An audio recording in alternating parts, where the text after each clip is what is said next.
Welcome back to the channel Maths by Vani. In this video we are doing question number 4 of exercise 8.1 chapter number 8, that is quadrilaterals of class 9. So let's begin with the question. Show that the diagonals of a square are equal and bisect each other at right angles. हमें ये बताना है कि जो diagonals होते हैं square के वो इक्वल है और एक दूसरे को बाइसेक्ट करते हैं 90 डिग्री एंगल पर. सो सबसे पहले हम क्या करते हैं, हम एक फिगर बना लेते हैं. ये हमने ले लिया स्क्वायर, ठीक है. ये हो गया A B C and D, ठीक है. ये एक स्क्वायर बन गया एंड हमने इसको नेमिंग कर दी A B C and D. चलो भैया अब बाइसेक्टर भी बना लेते हैं. सो ये एक बाइसेक्टर, ये एक बाइसेक्टर, एंड किस पर बाइसेक्ट कर रहे हैं हम? ओ पॉइंट पर. तो सबसे पहले स्टेटमेंट लिखेंगे, let A B C D be a square. A B C D को हम एक स्क्वायर लेट करेंगे and its diagonals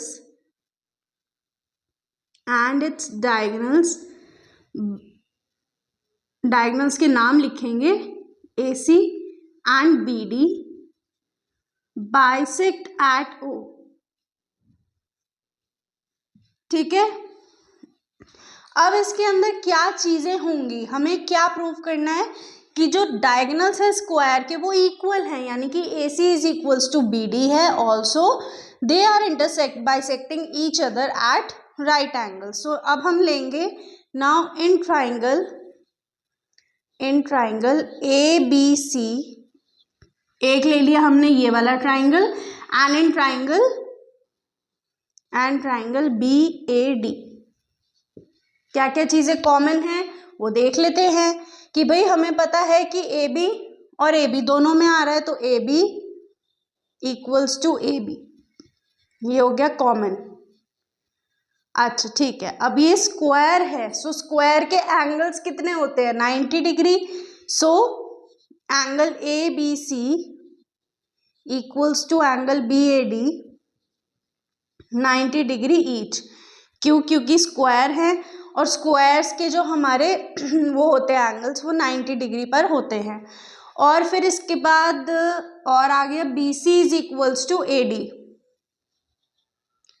B C is equals to A D, ठीक है.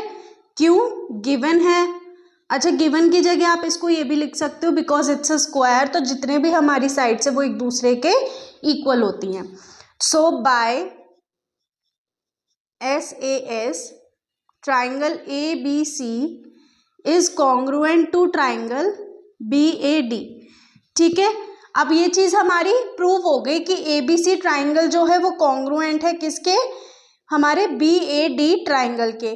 तो यानी कि by CPCT AC is equals to BD. चलो जी, हमारा फर्स्ट पार्ट तो प्रूव हो गया. यहाँ पर आप लिख देंगे हेंस प्रूव्ड, ठीक है. हमारा ये फर्स्ट पार्ट जो है ये हो चुका है प्रूव कि भाई जो हमारा A C is equals to B D है. अब चलते हैं जो ये प्रूव करवाना है कि जो ये जितने भी एंगल्स हैं ये बाइसेक्ट कर रहे हैं 90 डिग्री पर. That means angle A O B is equals to angle B O C is equals to angle C O D is equals to angle A O D. These all are equals to 90 degree. So इसके लिए क्या करेंगे, अब इसके लिए हम एक बहुत छोटा सा पार्ट करेंगे. हम लेंगे दो हमारे ट्राइंगल्स. कौन कौन से? एक तो हम ले लेंगे triangle A O B and triangle C O D. So in triangle A O B and triangle C O D, इसमें देखो क्या क्या प्रॉपर्टीज लगेंगी भाई.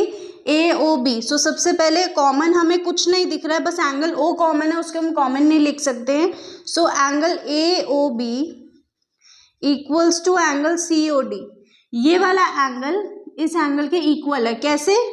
वर्टिकली ऑपोजिट एंगल्स, ठीक है. वर्टिकली ऑपोजिट एंगल से ये हमारा इक्वल हो गया. फिर साथ ही साथ ए ओ बी और सी ओ डी, इसके अंदर और एक चीज है कि एंगल बी ए ओ, क्योंकि हमारी साइड्स इक्वल है. सो पहले हम लिखेंगे A B is equals to C D. यहाँ पर भी आपका आएगा गिवन. इसके बाद हमारा जब ये गिवन है कि ये दो साइड्स इक्वल है, सो उनके बीच में ऑल्टरनेट जो इंटीरियर एंगल बनते हैं वो भी इक्वल होते हैं।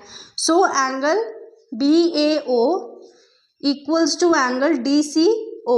क्यों? Alternate interior angles. अब ये देखो, by angle side angle triangle AOB is congruent to triangle COD। अब इससे क्या हुआ, जब ये दो ट्राइंगल हमारे कॉन्ग्रुएंट हो गए, that means AO is equals to CO हो गया।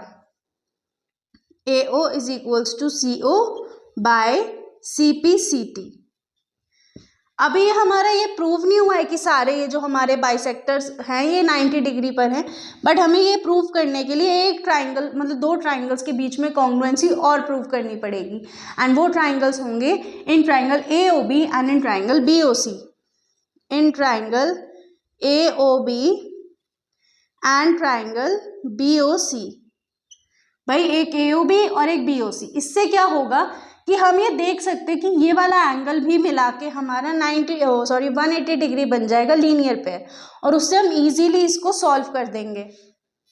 इसमें देखो कॉमन क्या आ रहा है, OB equals to OB common, ठीक है। फिर AO is equals to CO proved above. अब एक चीज और आएगी भाई, AB और BC इसको भी तो हम इक्वल लिख सकते हैं। AB equals to CB sides of A square. तो अब ये किससे हुआ, by side triangle AOB is congruent to triangle BOC, ठीक है। जो ट्राइंगल AOB है वो BOC के उसमें कॉन्ग्रुएंट हो गया। तो मैं ये बोल सकती हूँ ना, hence by CPCT angle AOB equals to angle COB। भाई ये वाला एंगल इस एंगल के इक्वल हो गया। अब इससे क्या बेनिफिट होगा, now angle AOB plus angle COB equals to 180 degree. क्यों है ये, लीनियर पेयर है हमारा। सो अगर मैं एंगल AOB को एंगल COB रख दूं तो कोई प्रॉब्लम है नहीं है, क्योंकि अभी हमने प्रूव किया कि ये इक्वल है। So angle AOB plus angle AOB equals to 180 degree. So twice of angle AOB equals to 180 degree. Angle AOB equals to 90 degree. ये हमारा एंगल AOB प्रूव हो गया। अब इससे क्या हमें चीज मिलेगी, देखो एंगल AOB और एंगल COD हमारा इक्वल था नहीं था, हम इसको बिकॉज ये देखो, because triangle AOB is congruent to triangle AOB okay COD। So angle AOB equals to angle COD by CPCT। तो दैट मीन्स एंगल COD भी कितना आ गया, angle AOB is equals to angle COD, हाँ ये भी हमारा कितना आ गया 90 डिग्री, ये भी प्रूव हो गया। फिर सिमिलरली यहाँ पर आप इसको ले लो इक्वेशन को, और इसमें एंगल COB भी हमारा कितना हो जाएगा 90 डिग्री, और angle AOD equals to 90 degree. So हमें क्या प्रूव करना था, so therefore diagonals bisect each other, diagonals bisect each other at right angles। ठीक है, क्लियर हो गई ये चीज। बहुत ही इजी क्वेश्चन एंड एग्जाम में देखने को मिलेगा, ज़रूर से मिलेगा। सो ऐसे क्वेश्चंस को इम्पॉर्टेंट मार्क करो, 5 मार्क्स के अंडर देखने को ज़रूर मिल सकता है। प्रैक्टिस करो, RD शर्मा में ऐसे क्वेश्चंस आपको मिल जाएंगे। So with this question we are ending our video. Now will see in next video. Till then keep practicing. Make sure to subscribe the channel, press the bell icon and do share this video.